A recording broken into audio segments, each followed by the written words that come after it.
സിനുജി, ധന്യ, അതായത് മധ്യസ്ഥ ശ്രമങ്ങൾ പലതും നടക്കുന്നുണ്ടെങ്കിലും അതിനെ ഒന്നും വശംവദരാകാതെ ഇസ്രായേൽ ലെബനനിലെ ഹിസ്ബുള്ളയ്ക്ക് നേരെ ആക്രമണം ശക്തമായി അഴിച്ചുവിട്ടുകൊണ്ടിരിക്കുകയാണ്. ശക്തമായി എന്ന് വെച്ചാൽ ഈ അറഞ്ച പുറഞ്ച അടിക്കുമെന്ന് പറയില്ലേ, അതുപോലെ കയറി അങ്ങ് അടിക്കുകയാണ്. ഇതിനൊരു അവസാനം ഉണ്ടാകുമോ? അതായത് ഇപ്പോൾ ഈ ലെബനനിലെ ആക്രമണത്തോടുകൂടി ഇസ്രയേൽ ചെയ്യുന്നത് ഇരട്ട പോർമുഖം തുറന്നിരിക്കുകയാണ്. കാരണം ഇസ്രയേൽ ആദ്യം ആക്രമിച്ചത് ഹമാസിനെ ആയിരുന്നു. പലസ്തീനിലെ ഭീകരവാദ സംഘടനയായ ഹമാസാണ് ഈ ആക്രമണങ്ങൾക്കെല്ലാം ഏതാണ്ട് തുടക്കം കുറിച്ചെന്ന് പറയാം. കഴിഞ്ഞ ഒക്ടോബർ 7 ഹമാസ് കയറി ആക്രമണം നടത്തി. തുടർന്ന് ഹമാസിനെ തിരിച്ചടിക്കാൻ വേണ്ടിയിട്ട് ഇസ്രയേൽ നടത്തിയ യുദ്ധങ്ങൾ അല്ലെങ്കിൽ ആക്രമണങ്ങളാണ് പരസ്പരമുള്ള ഏറ്റുമുട്ടലായി മാറിയത്. ഇപ്പോഴെന്താ സംഭവിച്ചത്? ലെബനൻ അവരുടെ തീവ്രവാദ സംഘടനയായ ഹിസ്ബുള്ളയെ ഉപയോഗിച്ചുകൊണ്ട് മറ്റൊരു ആക്രമണത്തിന് ഇസ്രായേലിനെതിരെ പദ്ധതി ഇടുന്നു. അപ്പോൾ അത് തിരിച്ചറിഞ്ഞുകൊണ്ട് തന്നെയാണ് അവിടെ ഈ പേജർ സ്ഫോടനം, അതുപോലെ തന്നെ വോക്കി ടോക്കി സ്ഫോടനം ഇതെല്ലാം തന്നെ നടത്തിയത്. ഇത്തരത്തിലുള്ള സ്ഫോടനങ്ങൾ നടത്തിയതോടുകൂടി ഹിസ്ബുള്ളയും അക്ഷരാർത്ഥത്തിൽ പ്രതിരോധത്തിലായി. അപ്പോൾ ഒരേ സമയം ഹമാസിനെ ആക്രമിക്കുന്നു, മറുസമയത്ത് ഈ പറയുന്ന ഹിസ്ബുള്ളയെ ആക്രമിക്കുന്നു. ഇപ്പോൾ തിങ്കളാഴ്ച തുടങ്ങിയ ആക്രമണം 2 ദിവസം കഴിഞ്ഞപ്പോൾ മരണസംഖ്യ ഏതാണ്ട് 600-ന് മുകളിലായി. എന്ന് പറഞ്ഞാൽ പരിക്കേറ്റവരുടെ എണ്ണം 1500 മുതൽ 3000-ന് മുകളിൽ വരെ എത്തുന്നു. ഇതിൽ കുട്ടികളും സ്ത്രീകളും എല്ലാം ഉൾപ്പെടുന്നു. അപ്പോൾ ഇസ്രയേൽ പറയുന്നത് ഞങ്ങൾ ആക്രമിക്കുന്നത് ലെബനനിലെ ജനങ്ങളെയല്ല, അവിടുത്തെ ഹിസ്ബുള്ള എന്ന് പറയുന്ന തീവ്രവാദികളെയാണ് എന്ന് പറഞ്ഞാൽ അവിടുത്തെ ജനങ്ങളോട് മാറിപ്പോകാൻ ഇസ്രയേൽ പലതവണ ആവശ്യപ്പെടുന്നു. എങ്ങനെ? അവിടുത്തെ ടെലി കമ്മ്യൂണിക്കേഷൻ മാർഗ്ഗങ്ങളുണ്ടല്ലോ, അതായത് വാർത്താവിനിമയ മാർഗ്ഗങ്ങളെല്ലാം ഹാക്ക് ചെയ്യുകയും അവരുടെ മൊബൈൽ ഫോണിലേക്കും ലാൻഡ് ഫോണിലേക്കും ഒക്കെ റെക്കോർഡഡ് കോളുകൾ ചെല്ലുന്നു. നിങ്ങൾ ഈ സ്ഥലത്തുനിന്ന് മാറി നിൽക്കണം, ഹമാസും അതിനെ ആക്രമിച്ചതുപോലെ ഹിസ്ബുള്ളയെയും ഞങ്ങൾ ആക്രമിക്കാൻ പോവുകയാണ്, അവരുടെ ആയുധ ശേഖരം തകർക്കും, വീടുകൾക്കുള്ളിൽ സൂക്ഷിച്ചിരിക്കുന്ന മിസൈലും അതുപോലെ തന്നെ ഈ പറഞ്ഞ ഡ്രോണുകളും ഉൾപ്പെടെയുള്ള സംവിധാനങ്ങളെല്ലാം തകർക്കും. അതിനുശേഷം മാത്രമേ നിങ്ങൾ സ്വന്തം വീടുകളിലേക്ക് വരാവൂ. അങ്ങനെ ആളുകൾ മുഴുവൻ ബെയ്റൂത്തിലേക്ക് ഓടിപ്പോകുന്നു. എന്നിട്ട് വീണ്ടും ഇസ്രായേൽ പറയുന്നു ഞങ്ങൾ ആക്രമിക്കുന്നത് ജനങ്ങളെയല്ല എന്ന് പറയുന്നു. അപ്പോൾ UN രക്ഷാസമിതി അവിടെ വാർഷിക യോഗം കൂടുകയാണ്. അവിടെ ഈ യോഗം കൂടുമ്പോൾ പോലും അമേരിക്കയോ മറ്റ് ലോകരാജ്യങ്ങളോ ഒന്നും തന്നെ ഇസ്രായേലിൻ്റെ ഈ നടപടിയെ പൂർണ്ണമായും എതിർക്കുന്നില്ല. അപ്പോൾ ഇസ്രായേൽ വീണ്ടും ഈ ആക്രമണവുമായി മുന്നോട്ട് പോകുമ്പോൾ ലോകം തന്നെ അല്ലെ പശ്ചിമേഷ്യ തന്നെ ഒരു വലിയ യുദ്ധത്തിന്റെ നിഴലിലേക്ക് പോകുമോ എന്ന സംശയത്തിലെത്തിയിരിക്കുകയാണ് കാര്യങ്ങൾ. തീർച്ചയായിട്ടും ഇപ്പോൾ 500-ലധികം പേരാണ് ഇസ്രായേലിന്റെ ആക്രമണത്തിൽ ലെബനനിൽ കൊല്ലപ്പെട്ടത്. അപ്പോൾ നെതന്യാഹു കൊടുക്കുന്ന മുന്നറിയിപ്പ് എന്ന് പറയുന്നത് നിങ്ങൾ മനുഷ്യ കവചമാകരുത്, ഹിസ്ബുള്ളയുടെ മനുഷ്യ കവചമായി നിങ്ങൾ മാറരുത്, നിങ്ങളോടല്ല ഞങ്ങളുടെ ശത്രുത തീവ്രവാദികളോടാണ്, ഹിസ്ബുള്ളയോടാണ് എന്നാണ് ഇപ്പോൾ ഇസ്രായേൽ പറയുന്നത്. പ്രത്യേകിച്ച് ഈ ഇസ്രായേലിന്റെ ഇപ്പോൾ ലെബനിലെ പല വീടുകളും ഹിസ്ബുള്ള അവരുടെ ആയുധപ്പുരകളാക്കി മാറ്റിയിരിക്കുകയാണ്. അതായത് അവിടെ ഇരുന്നു കൊണ്ടാണ് ഇവർ ആക്രമണങ്ങളൊക്കെ പ്ലാൻ ചെയ്യുന്നതും ഇവർ സജ്ജീകരണങ്ങൾ നടത്തുന്നത്. അപ്പോൾ ഇത്തരത്തിൽ ഇവരുടെ മനുഷ്യ കവചങ്ങളാകാതെ നിങ്ങൾ മാറി നിൽക്കൂ, നിങ്ങൾ അവിടെ വിട്ടു പോകൂ, ഞങ്ങൾ ഈ തീവ്രവാദത്തെ ഉന്മൂലനം ചെയ്യാനാണ് ഈ യുദ്ധം നടത്തുന്നത്, ഇവരെ വച്ചുപൊറപ്പിക്കില്ല എന്നുള്ള ഒരു സന്ദേശമാണ് അല്ലെങ്കിൽ ഒരു മുന്നറിയിപ്പാണ് ഇസ്രായേൽ ലെബനിലെ ജനങ്ങൾക്ക് നൽകുന്നത്.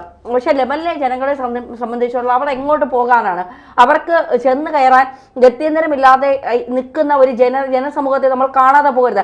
ഇവർ തമ്മിൽ തല്ലുമ്പോൾ ഇസ്രായേലും ഹിസ്ബുള്ളയും അവരുടെ ഇപ്പോൾ തീവ്രവാദത്തെ ഉന്മൂലനം ചെയ്യാനെന്ന് പറഞ്ഞ് ഇവർ നടക്കുന്നു, ജൂതരെ മുഴുവൻ ഇല്ലാതാക്കണമെന്ന് പറഞ്ഞ് ഒരു ഭാഗത്ത് നടക്കുമ്പോൾ ഈ പാവപ്പെട്ട ജനങ്ങളുടെ ഗാസയിലെ ലെബനിലെ ഒക്കെ ഇവരൊക്കെ എങ്ങോട്ടാണ് പോകേണ്ടത്? ഇവരുടെയൊക്കെ മുന്നോട്ടുള്ള ജീവിതം എന്താണ്? നിരവധി പേർ കൊല്ലപ്പെടുന്നു, തീവ്രവാദികളെയാണ് ആക്രമിക്കുന്നത് എന്ന് പറയുമ്പോഴും ഹമാസും ഹിസ്ബുള്ളയുമാണ് ഞങ്ങളുടെ ഇരകൾ, അല്ലെങ്കിൽ അവരെയാണ് ഞങ്ങൾ ആക്രമിക്കുന്നതെന്ന് പറയുമ്പോഴും ഈ ലെബനൻ ജനത അവരെങ്ങോട്ടാണ് പോകേണ്ടത്?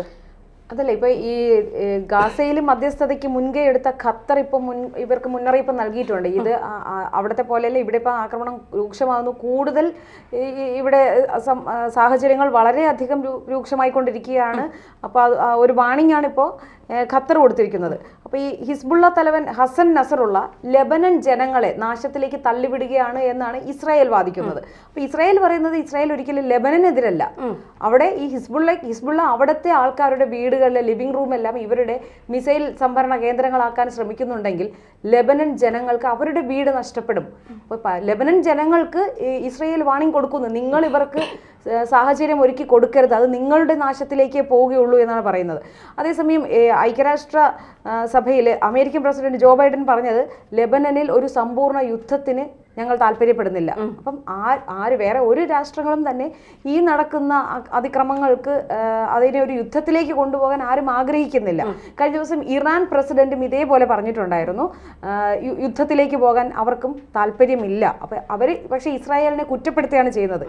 നേരത്തെ ഇസ്രായേൽ ഗാസയിലെ ആക്രമണങ്ങളെല്ലാം ഒരുവിധം അവിടെയെല്ലാം ഹമാസിനെ ഒതുക്കി കഴിഞ്ഞപ്പോഴേക്കും അവിടെ ഒരു ശാന്തതയിലേക്ക് വരുമ്പോഴാണ് ഇവിടെ നിന്ന് ഈ ലെബനനിൽ നിന്നും ഹിസ്ബുള്ളയുടെ ആക്രമണം ഉണ്ടായത്. അതിനുശേഷമാണ് ഈ ഇസ്രായേൽ ഇത്തരത്തിലുള്ള കടുത്ത ആക്രമണം, ഇപ്പോൾ ഈ കഴിഞ്ഞ 2 ദിവസം കൊണ്ടാണ് ആ ആക്രമണങ്ങൾ വളരെ തീവ്രതയിലേക്ക് കടന്നിരിക്കുന്നത്, അല്ലേ സിംജി? തീർച്ചയായിട്ടും ഈ 2 ദിവസങ്ങളിലുള്ള ആക്രമണത്തിൽ തന്നെയാണ് മരണസംഖ്യ 600 അധികം എത്തിയത്. ഇപ്പോൾ പ്രശ്നം എന്താണെന്ന് വെച്ചാൽ ഈ പേജർ ആക്രമണത്തിൽ കൊല്ലപ്പെട്ടതെല്ലാം തന്നെ ഹിസ്ബുള്ളയുടെ ലീഡേഴ്സാണ്. അവിടെയാണ് പ്രശ്നം. ഹിസ്ബുള്ളയുടെ സാധാരണക്കാരായ പ്രവർത്തകരോ അല്ലെങ്കിൽ സാധാരണക്കാരായ ഏജന്റുമാരോ ഒന്നുമല്ല, അവരുടെ ലീഡേഴ്സിന് തന്നെയാണ് ജീവൻ നഷ്ടമായത്. അതുകൊണ്ട് തന്നെ ഹിസ്ബുള്ളയെ കൃത്യമായ മാർഗത്തിലൂടെ നയിക്കാൻ ഇപ്പോൾ അവർക്ക് കഴിയുന്നില്ല. അവർക്ക് കിട്ടിയത് തലക്കേറ്റ വലിയ അടിയാണ്. അപ്പോൾ ഇസ്രയേൽ ഇത്തരത്തിലൊരു പേജർ സ്ഫോടനം നടത്തുന്നു, വോക്കി ടോക്കി സ്ഫോടനം നടത്തുന്നു. ഇത് രണ്ടും അപ്രതീക്ഷിതമായി സംഭവിച്ചതുകൊണ്ട് ഹിസ്ബുള്ളയുടെ നേതാക്കളെല്ലാം തന്നെ ഇത് യൂസ് ചെയ്തുകൊണ്ടിരുന്നു. ഇനി അത് തിരിച്ചറിഞ്ഞതോടുകൂടി ഇവർ ഇത്തരം ഇലക്ട്രോണിക് എക്യുപ്മെൻ്റ് ഒക്കെ മാറ്റിവെക്കും. പക്ഷേ അപ്പോഴും ഇവരുടെ ഈ ആയുധ സംഭരണശാല എന്ന് പറയുന്നത് ലെബനനിലെ സാധാരണക്കാരുടെ വീടുകളാണ്. ഈ സാധാരണക്കാരുടെ വീടുകളിലെ ലിവിങ് റൂമിൽ, അവരുടെ ബെഡ്റൂമിൽ, അവരുടെ അടുക്കളയിൽ വരെ ഇത്തരത്തിലുള്ള സ്ഫോടക വസ്തുക്കൾ കൊണ്ടുവെക്കുന്നു. സാധാരണ രീതിയിൽ ഈ കുടുംബങ്ങളൊന്നും ഇത് സമ്മതിക്കില്ല. പക്ഷേ തോക്കിന് മുനയിൽ നിർത്തിക്കൊണ്ട് ഞങ്ങളുടെ സാധനം ഇവിടെ വെക്കണം, ആയുധം ഇവിടെ വെക്കണം എന്ന് പറഞ്ഞിട്ട് അവിടെ നിന്ന് മിസൈൽ തൊടുക്കുന്നു. ഇസ്രായേൽ ഇത് തിരിച്ചറിയുമ്പോൾ ഉപഗ്രഹം വഴിയൊക്കെ ആയിരിക്കും ഇത് സെർച്ച് ചെയ്യുന്നത്. അങ്ങനെ സെർച്ച് ചെയ്യുമ്പോൾ എവിടെ നിന്നാണോ ഈ മിസൈൽ പുറപ്പെട്ടത് അവിടേക്കായിരിക്കും ലക്ഷ്യം വെക്കുന്നത്. അപ്പോൾ തകരുന്നത് ജനവാസ കേന്ദ്രങ്ങളാണ്. അതുകൊണ്ടാണ് പറയുന്നത്, നിങ്ങൾ ലെബനിലെ ജനങ്ങളെ, നിങ്ങളോട് ഞങ്ങൾക്ക് ശത്രുതയില്ല, പക്ഷെ നിങ്ങൾ അവിടുന്ന് മാറിപ്പോകണം, നിങ്ങൾ ഹിസ്ബുള്ളയെ സഹായിക്കരുത്. എങ്ങോട്ട് മാറണം എന്നാണ് പറയുന്നത്.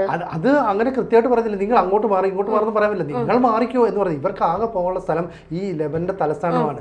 ബെയ്റൂട്ടിലേക്ക് പോകാന്നുള്ള, ബെയ്റൂട്ടിൽ എവിടെ ചെല്ലുമെന്ന് അറിയത്തില്ല. അപ്പോൾ ബെയ്റൂട്ടിൽ ചെന്ന എല്ലാവർക്കും കൂടെ താമസ സ്ഥലം ഒരുക്കിയത് ഈ സ്കൂൾ കെട്ടിടങ്ങളാണ്, താൽക്കാലിക ക്യാമ്പുകളാക്കി മാറ്റി. അപ്പോൾ ഈ സ്കൂൾ കെട്ടിടങ്ങളിൽ ചെന്നപ്പോൾ അവിടെ നിന്നും ഈ റോക്കറ്റ് ആക്രമണം ഹിസ്ബുള്ള നടത്തി. കാരണം എന്താ, ഇത് അഭയാർത്ഥി ക്യാമ്പാണ്, ഇങ്ങോട്ട് തിരിച്ച് ആക്രമിക്കില്ല എന്നുള്ള അമിത ആത്മവിശ്വാസം. പക്ഷേ ഇസ്രായേലിന് ആ നോട്ടം ഒന്നും ഉണ്ടായില്ല. ഇസ്രായേൽ വീണ്ടും അവിടേക്കും റോക്കറ്റ് ആക്രമണം നടത്തി.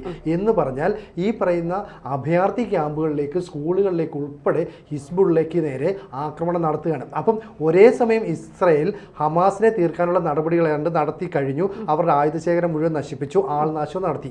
ഇപ്പോൾ ഹിസ്ബുള്ളയാണ് ആക്രമണവുമായി മുന്നോട്ട് വന്നത്. ഹിസ്ബുള്ള എന്ന് പറഞ്ഞാൽ ആക്ച്വലി ഇറാൻ്റെ കൂലിപ്പട്ടാളോ. അപ്പോൾ ഇറാൻ്റെ ഒരു സംരക്ഷണം അവർക്ക് ലഭിക്കുമെന്നുള്ള കാര്യത്തിൽ 100% ഉറപ്പാണ്. അപ്പോൾ ഇറാൻ ആയുധങ്ങളും എത്തിച്ചു കൊടുത്ത് ഹിസ്ബുള്ളയെ സഹായിക്കുകയാണെങ്കിൽ അതിനെ പ്രതിരോധിക്കാൻ വേണ്ടി അമേരിക്ക പ്രത്യേകമായ ഒരു ട്രൂപ്പിനെ, ഈ കാലാൾപ്പട എന്ന് നമ്മൾ പറയുന്നില്ലേ, അവരെ മറ്റൊരു മേഖലയിലേക്ക് വിന്യസിച്ചിട്ടുണ്ട്. അപ്പോൾ അമേരിക്ക എന്തിനാണ് ഇവരെ വിന്യസിച്ചതെന്ന് നമ്മൾ ഏറ്റവും കൂടുതൽ ശ്രദ്ധിക്കണം.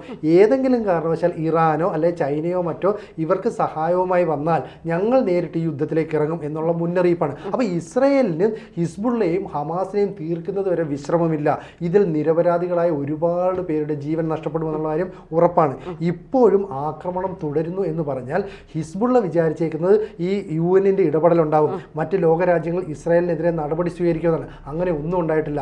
മാത്രമല്ല ബെഞ്ചമിൻ നെതന്യാഹു അവരുടെ നിലപാട് വ്യക്തമായി പ്രഖ്യാപിക്കുകയും ചെയ്തിരുന്നു. ഇതോടുകൂടി അവർ ആകെ പരിഭ്രാന്തരായി.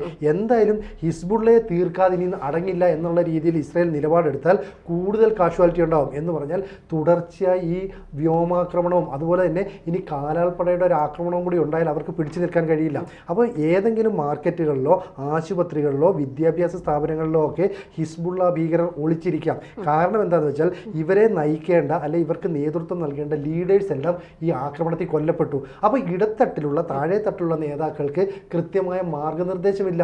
അവർക്ക് തോന്നുംപടി ആക്രമണം നടത്തുന്നു. അപ്പോൾ അവരൊരു മാർക്കറ്റിൽ പോയി നിന്നിട്ട് ഒരു റോക്കറ്റ് വിട്ടാൽ എന്താ സംഭവിക്കുക? ഇസ്രായേൽ ഒരു 10 റോക്കറ്റ് തിരിച്ചുവിടും, അല്ലെ ഡ്രോൺ ആക്രമണം നടത്തും. അവിടെ കുട്ടികളും പ്രായമായവരും സ്ത്രീകളും അടക്കം നിരവധി സിവിലിയൻസ് കൊല്ലപ്പെടും.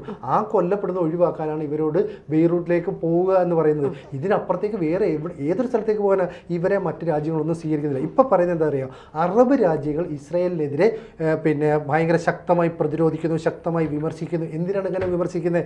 എന്നെ ഖത്തറുകാരോ ഇറാൻകാരോ അല്ലെങ്കിൽ സൗദി അറേബ്യക്കാരോ നിങ്ങൾ ഞങ്ങളുടെ നാട്ടിലേക്ക് പോരെ, അല്ലെങ്കിൽ ഈ പറഞ്ഞ ഈജിപ്തിൻ്റെ വാതിൽ തുറന്നിട്ടിട്ട് നിങ്ങൾ ഈ ഗാസയിലുള്ളവർ ഇങ്ങോട്ട് പോരെ എന്ന് പറഞ്ഞ് ഇവരെ സഹായിക്കുന്നേയില്ല. അപ്പോൾ മുസ്ലിം സമുദായ അംഗങ്ങളാണെങ്കിൽ പോലും ഇത്തരത്തിലുള്ള മുസ്ലിം രാഷ്ട്രങ്ങൾ ഇവരെ സ്വീകരിക്കുന്നില്ല. അപ്പോൾ ഇസ്രായേൽ ഈ ഭീകരവാദികളെ മുഴുവൻ കൊന്നു തീർത്തോട്ടെ എന്നൊരു നിലപാട് പരോക്ഷമായെങ്കിലും ചില അറബ് രാജ്യങ്ങൾ സ്വീകരിക്കുന്നു. അല്ല, അപ്പൊ അത്തരത്തിൽ ഭീകരവാദികളെ കൊന്നു തീർക്കുമ്പോൾ അവിടെ ഉണ്ടാകുന്ന സാധാരണ ജനങ്ങൾ, ഇപ്പൊ ലെബനിലായാലും ഗാസയിലായാലും സാധാരണ ജനങ്ങളുണ്ട്. ഇവരുടെയൊക്കെ ഒരു അവസ്ഥ എന്താകും എന്ന് ആരും ചിന്തിക്കുന്നില്ല. ഇപ്പൊ ഖത്തർ ആയാലും നേരത്തെ പറഞ്ഞതുപോലെ സൗദി, തുർക്കി, ഇവരെല്ലാം ഭീകരരെ നിങ്ങൾ കൊല്ലൂ, പക്ഷെ ഇങ്ങോട്ട് ആരും വരണ്ട, അവിടെ കിടന്ന് മരിക്കേണ്ടവർ മരിച്ചോളൂ. ഈ ഇസ്രായേലും ഹിസ്ബുള്ളയും ഹമാസും തമ്മിലൊക്കെ ഇത്തരം റോക്കറ്റ് ആക്രമണങ്ങളും മിസൈൽ ആക്രമണങ്ങളും ഒക്കെ നടത്തുമ്പോൾ ഒന്നും അറിയാത്ത സാധാരണ ജനങ്ങളുണ്ട്. ഇവരുടെ ഒരു അവസ്ഥയെ കുറിച്ച് ആരും പറയുന്നില്ല, ചിന്തിക്കുന്നില്ല. ഇവരെല്ലാം എങ്ങോട്ടെങ്കിലും ഓടിപ്പോളൂ എന്ന് പറയുമ്പോൾ ബെയ്റൂട്ടിലേക്ക് ഇവരെല്ലാരും കൂട്ടത്തോടെ പോവുകയാണ്. അപ്പൊ ഈ കുറെ ദൃശ്യങ്ങൾ പുറത്തു വന്നിട്ടുണ്ട്. വാഹനങ്ങളുടെ ഒരു കൂട്ടം തന്നെയാണ്, അത് ഭയങ്കര ബ്ലോക്ക്, മണിക്കൂറുകളോളം അവരവിടെ ബ്ലോക്കായി കിടക്കുകയാണ്. പക്ഷെ അവർക്ക് അവരുടെ ജീവനെ കുറിച്ച് അവർക്ക് ഇപ്പോഴും ഒരു ഉറപ്പുമില്ല, എപ്പോഴാണ് ഇല്ല. കാരണം ഇവർ കിട്ടുന്ന വാഹനങ്ങൾ, ഇപ്പൊ കാറ്, ലോറി അല്ലെങ്കിൽ അത്തരത്തിലുള്ള ട്രക്ക്, ഇവരെ കിട്ടുന്ന വാഹനങ്ങളിലൊക്കെ കയറുകയാണ്. ആ വാഹനങ്ങളിൽ കയറി റോഡ് ബ്ലോക്കായിട്ട് നിൽക്കുന്നു. ഈ ബ്ലോക്കായി നിൽക്കുന്ന സമീപത്തെ ഉള്ള ഒരു ആശുപത്രിയിൽ നിന്നാണ് ഹിസ്ബുള്ളയുടെ ഒരു ഭീകരൻ ഒരു റോക്കറ്റ് തൊടുക്കുന്നതെന്ന് വെച്ചു. തിരിച്ച് അവർ ഇങ്ങോട്ട് ആക്രമണം നടത്തുമ്പോൾ ആ മേഖലയിലുള്ള റോഡ് തകരാം, വഴി തകരാം, ഈ വാഹന ഗതാഗതം തടസ്സപ്പെടാം. ഇതാണ് അവിടെ വീണ്ടും റോഡ് ബ്ലോക്ക് ആകുന്നത്. സാധാരണക്കാർ ഇപ്പൊ കൂട്ടത്തോടെ ഇവരെല്ലാം ഈ എല്ലാവരും ബെയ്റൂട്ടിലേക്കുള്ള പാതയിലേക്കാണ്. അപ്പൊ ഇത് വലിയ രീതിയിലുള്ള സിൻവറിനെയൊക്കെ തൂക്കിലേറ്റി എന്നൊക്കെ പറയുന്നത് അതൊക്കെ ഈ യഹിയ സിൻവറിനെ തൂക്കിലേറ്റി. യഹിയ സിൻവറിന്റെ ഒരു പ്രശ്നം എന്ന് പറഞ്ഞാൽ അയാൾ എപ്പോഴും ഈ പർദ്ദയൊക്കെ ഇട്ട് സ്ത്രീവേഷത്തിലൊക്കെയാണ് നടക്കുന്നത്. അതുകൊണ്ട് ഇയാളെ കണ്ടുപിടിക്കുക അത്ര എളുപ്പമല്ല. അപ്പോൾ ഇയാൾ മുങ്ങിയെന്നും ഇയാളെ കൊന്നു എന്നും പറയപ്പെടുന്നു. സ്ഥിരീകരിക്കാത്ത റിപ്പോർട്ട്. ആദ്യം ഒരു റോക്കറ്റ് ആക്രമണത്തിൽ ഈ യഹിയ സിൻവർ ഉള്ള സ്ഥലത്തേക്ക് ഈ ഇസ്രയേൽ റോക്കറ്റ് തൊടുത്തുവെന്നും ആ സ്ഫോടനത്തിൽ കൊല്ലപ്പെട്ടത് യഹിയ സിൻവർ ആണെന്നും പറയുന്നു. പക്ഷേ അങ്ങനെയാണെങ്കിൽ ഇയാളെ കണ്ടുപിടിക്കണമെങ്കിൽ എന്ത് ചെയ്യണം? ഈ DNA പരിശോധന നടത്തണം. കാരണം ഒരു റോക്കറ്റൊക്കെ ചെന്ന് വീണ് കഴിഞ്ഞാൽ ചിന്നി ചിതറി പോകത്തുള്ളൂ. എങ്ങനെ കണ്ടുപിടിക്കാനാണ്? വേറൊരു ഡൗട്ട് കൂടെ ചോദിച്ചോട്ടെ. ഇപ്പൊ ഈ നേതാക്കന്മാർ എല്ലാം ഇല്ലാതായി എന്ന് പറയുന്നുണ്ടായിരുന്നു. അങ്ങനെയാണെങ്കിൽ ഇപ്പൊ ഇനി ഈ ഹിസ്ബുള്ളയെ ഇല്ലാതാക്കുക എന്ന് പൂർണ്ണമായും അല്ല, ഞാൻ പറയുന്നത് ഈ നമുക്കറിയാവുന്ന നേതാക്കൾ അല്ലെങ്കിൽ പുറത്ത് പേര് വന്ന നേതാക്കളൊക്കെയാണ്. ഇനി അല്ലാത്ത രണ്ടാം നിര നേതാക്കൾ ഉണ്ടാവുമല്ലോ. സ്വാഭാവികമായിട്ടും ഇവർ പോയാൽ അടുത്ത ആൾ വരണം, അടുത്ത ആൾ പോയാൽ മൂന്നാമത്തെ ആൾ വരണം. അപ്പൊ ആ രീതിയിലുള്ള ആക്രമണമാണ്. അപ്പൊ അതുകൊണ്ടാണ് ഇസ്രയേല് ഇരട്ട പോർമുഖം തുറന്നുകൊണ്ട് ഹമാസിനെയും ഹിസ്ബുള്ളയെയും ഒരുപോലെ ആക്രമിക്കുന്നു. ഒരിടത്ത് ലീഡേഴ്സിനെ മുഴുവൻ കൊന്നു തീർക്കുന്നു, മറുവശത്ത് മുഴുവൻ ആയുധങ്ങളും നശിപ്പിച്ച് അവിടുത്തെ ഈ ഹമാസിന്റെ മുന്നേറ്റത്തെ തടയുന്നു. ആ രീതിയിലുള്ള യുദ്ധമുഖം ഇപ്പൊ തുറന്നിരിക്കുകയാണ്. ഇതിന് വിദേശ രാജ്യങ്ങളും UN എന്ത് നിലപാടായിരിക്കും ഇസ്രായേലിനെതിരെ സ്വീകരിക്കുക? അങ്ങനെ നിലപാട് സ്വീകരിച്ചില്ലെങ്കിൽ ഇസ്രായേൽ കൊന്നൊടുക്കുന്നത് തുടരുമെന്ന കാര്യത്തിൽ യാതൊരു സംശയവും വേണ്ട.